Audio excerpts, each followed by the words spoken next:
Roomba, pour ceux qui n'ont pas entendu parler, c'est un nouveau logiciel d'animation qui s'adresse uniquement aux animateurs. Donc l'idée, c'est un petit peu la même qu'Akitsu, c'est de proposer un logiciel dédié à l'animation. Et donc forcément, on espère qu'en faisant qu'une tâche, on va la faire mieux que les logiciels génériques. Donc, voilà. Et c'est issu d'un projet FUI collaboratif auquel ont collaboré Tinto, l'INRIA, et avec le soutien de la BPI, la région Île-de-France et la région Rhône-Alpes, ce qui est important de rappeler.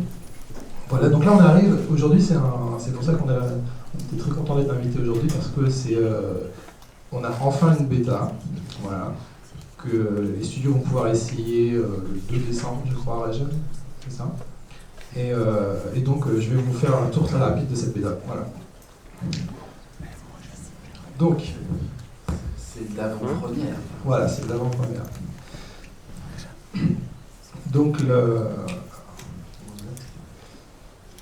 et alors, donc, je vais vous faire une démo en 14 minutes. Donc, l'idée, la première chose qui va changer lorsque vous allez utiliser Roomba, c'est marché par la réseau.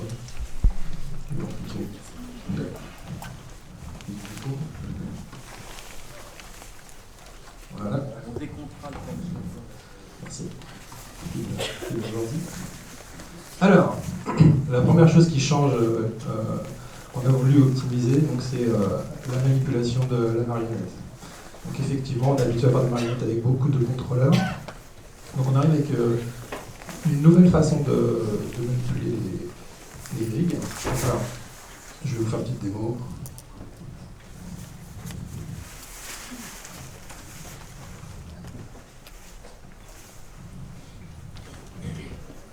On va enlever le dernier contrôleur. Div.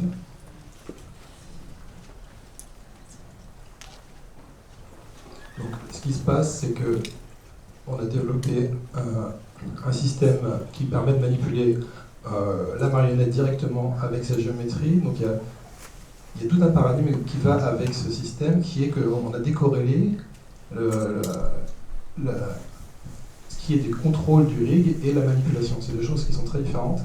Et on propose aux riggers de pouvoir créer des manipulateurs, très simplement, qui vont simplifier le rig en fait, et qui vont permettre de faire des choses, des manipulations plus intéressantes sur le rig, en simplifiant le rig. Voilà. Donc par exemple, vous pouvez utiliser un manipulateur de bras, vous mettez sur votre bras, et votre bras va fonctionner en IK ou en FK de façon transparente, qu'il soit en IK ou en FK. Et vous allez garder le côté IK simplement comme une contrainte pour juste simplement lorsque vous avez besoin que le pied ne bouge plus ou la main ne bouge plus. Mais pour la manipulation, vous pourrez toujours choisir les deux.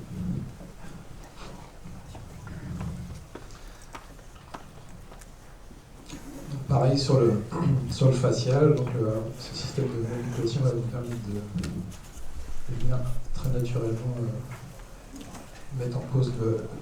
Donc là, ce qu'on va chercher, c'est à mettre en pause plus efficacement le rig plus rapidement.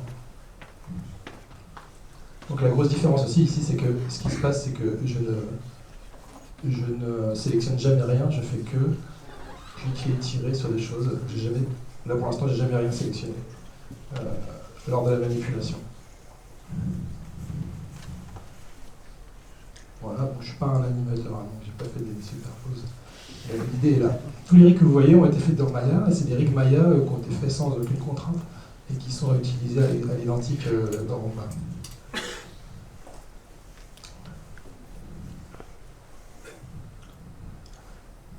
Je suis désolé, je suis en train de mourir.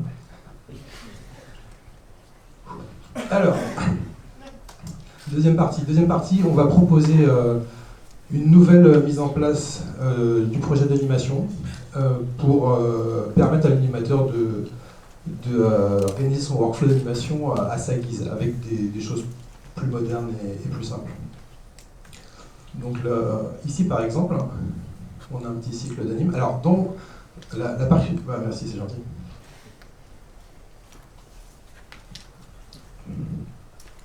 Donc la première chose, c'est que dans Rumba, j'imagine que c'est pareil dans Aketsu, on ne peut pas animer sans layer, il faut toujours un layer. Le layer va se rapprocher beaucoup de Photoshop. Donc ça ne va pas être un layer au sens de Maya, ça va plutôt être un layer au sens de Photoshop. Le layer est toujours visible, on a toujours ces layers sous les yeux, et les timings des clés sur les layers sous les yeux. Donc là, j'ai un cycle de marche sur un layer. Je vais pouvoir utiliser les layers pour faire plein de choses. Et tous les animateurs qui ont commencé à utiliser Rumba ont trouvé des façons intéressantes de modifier leur workflow d'animation avec ces layers. Donc nous, les idées qu'on a eues, c'est par exemple de faire de l'animation non destructive. Donc par exemple, je vais modifier la pose du personnage sur un layer. Comme ça, par exemple. Je vais un peu ça. Et cette modification a été faite sur le layer, donc si je supprime le layer, la modification est supprimée.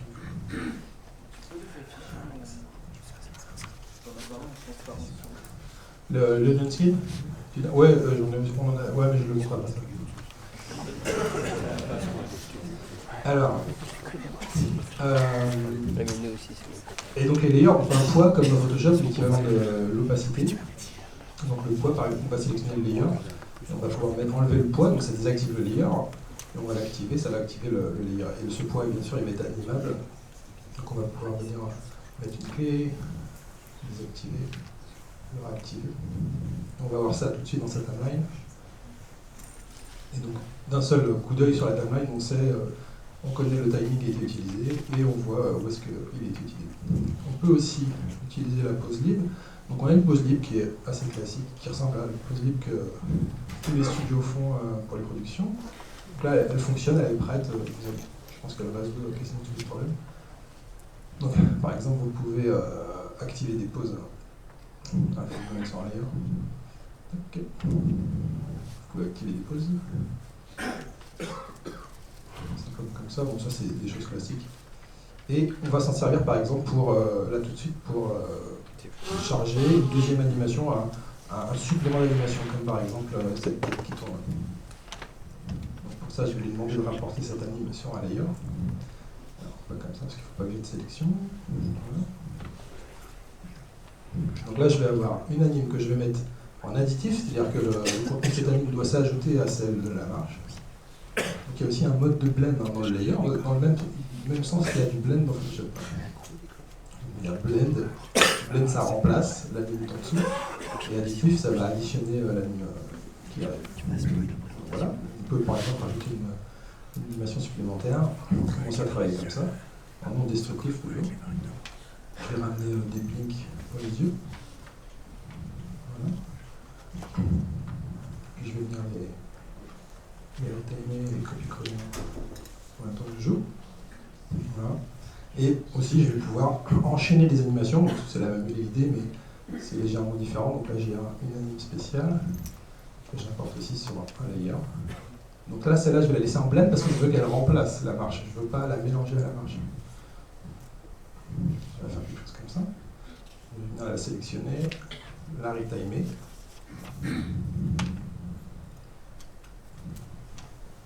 Et ensuite, je vais la blender simplement en supprimant le... Alors, je mets une clé, pardon, je suis pas au bon temps, c'est pour ça. Je désactive mon layer. Je vais laisser traîner une clé ici, voilà. Et je vais le réactiver quelques frames après pour faire une sorte de transition. Et voilà comment en 3 clics vous allez avoir une première idée de mélanger, enfin voilà, première intention de mélange de deux animations. Ce qui est toujours assez complexe à faire aujourd'hui dans d'autres solutions. Donc ça c'est voilà, on a tout cet outil de base qui apparaît. On fait de plus en plus de choses avec ces layers, en particulier des choses procédurales que je vais vous montrer après. Et on pense vraiment que c'est une façon intéressante de montrer, voilà, d'enrichir le workflow d'animation des animateurs. On va voir ce qu'ils vont faire avec. Il y a déjà des idées. Enfin, tous les gens qui se mettent à l'utiliser les utilisent de façon différente. Alors, avant de mourir étouffé dans cette troisième et dernière. Donc là, c'est une scène qui a été faite par les amis de Creative Seed. Donc c'est une école de Rennes. L'animation est faite par Camille, que vous connaissez sans doute. Et les personnes. Alors je vous ai pas dit, mais donc ces personnages-là, c'est des personnages de Creative Seed. Et le cheval a été fait par Carlab, qui sont nos partenaires sur le rigging aussi. Donc, alors ici nous avons une petite scène, donc on va avoir une caméra animée. Je vous montre l'animation.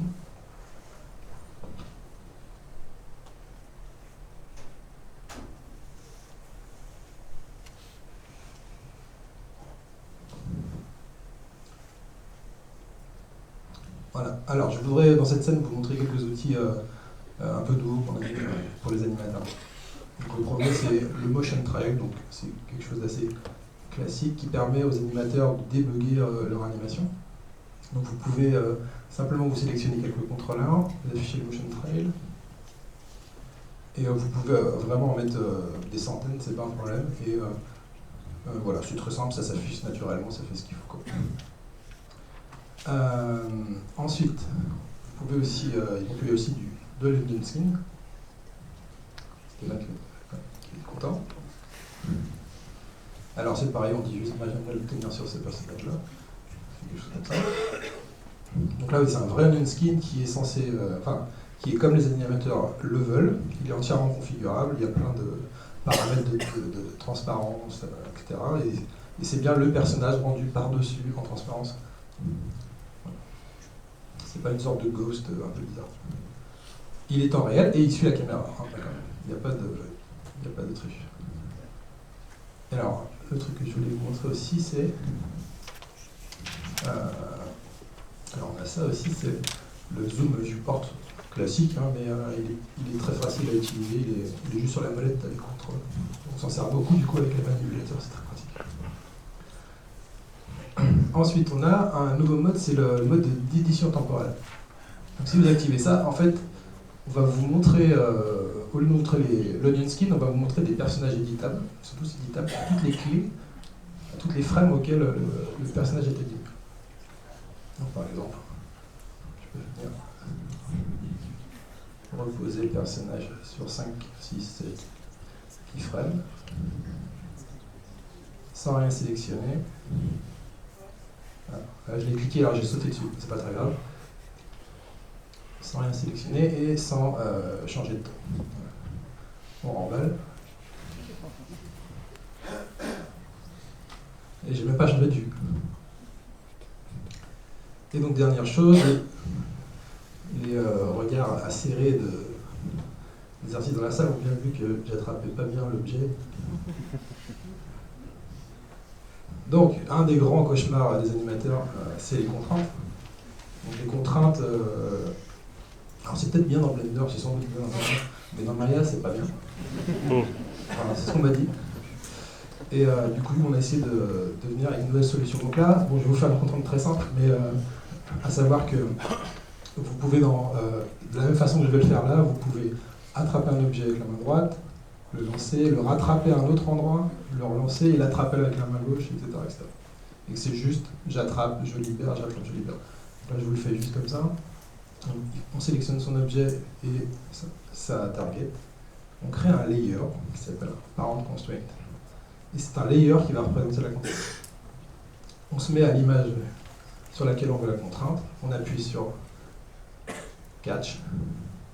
Et c'est fini. Et donc, en plus, vous avez sous les yeux tout le temps votre layer de contrainte qui vous dit à partir de quand la contrainte est active. Voilà, c'est tout ce que j'ai pour aujourd'hui.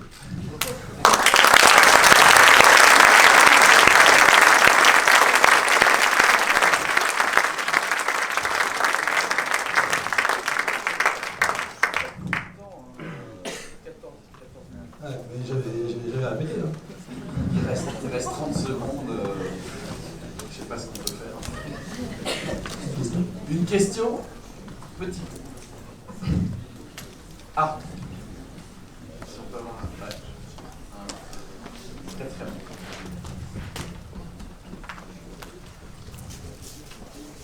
Merci. toujours un super outil à regarder, j'ai hâte de pouvoir l'essayer. Chez Udada, Quentin Auger, Udada. Qu'en est-il des interpolations de rotation? Comment vous les gérez? Est-ce qu'il y a moyen de revenir dessus, de voir ces courbes? Est-ce qu'il y a des courbes? Souvent les animateurs, quand il y a des courbes, ils veulent sélectionner plusieurs contrôleurs, on va dire, aux zones contrôlées, pour voilà, s'organiser. Y a-t-il un picker intégré, etc.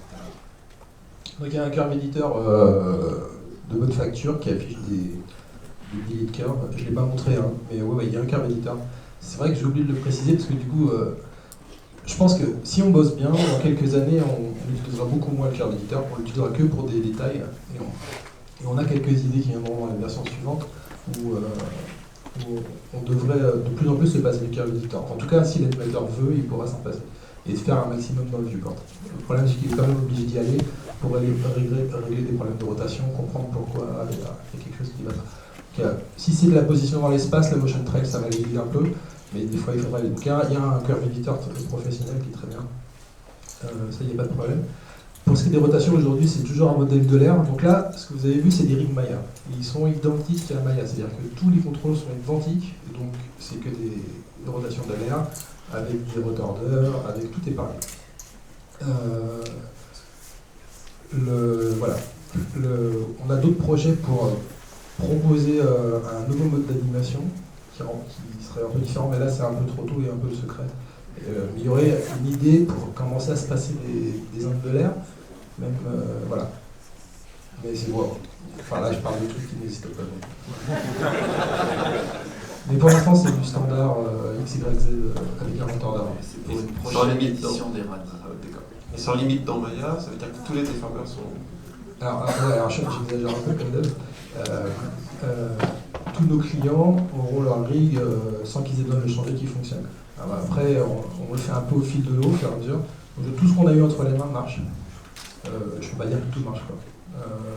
Mais tout ce qu'on a eu entre les mains fonctionne et les clients, les clients qui veulent partir avec nous, leur rig fonctionneront, il n'y aura pas de problème. Donc c'est un gros projet. Ça s'appelle M2RBA, donc Maya 2RBA. C'est une collection de plugins de tous les nœuds qu'on a refait pour les faire fonctionner correctement, les exports. Voilà. Ça, c'est en fait, donc nous on pense qu'on n'arrivera pas à proposer un nouveau logiciel d'animation professionnel si on doit d'abord obliger les gens à changer le rigging. Donc on pense qu'il faut qu'ils commencent d'abord avec leur rig. En plus, ça nous fait gagner du temps avant de faire le rigging. Mais après, on fera le rigging. Et on fera le rigging correctement. Pas comme c'est aujourd'hui. Voilà. Merci Cyril. Merci. De toute façon, c'est la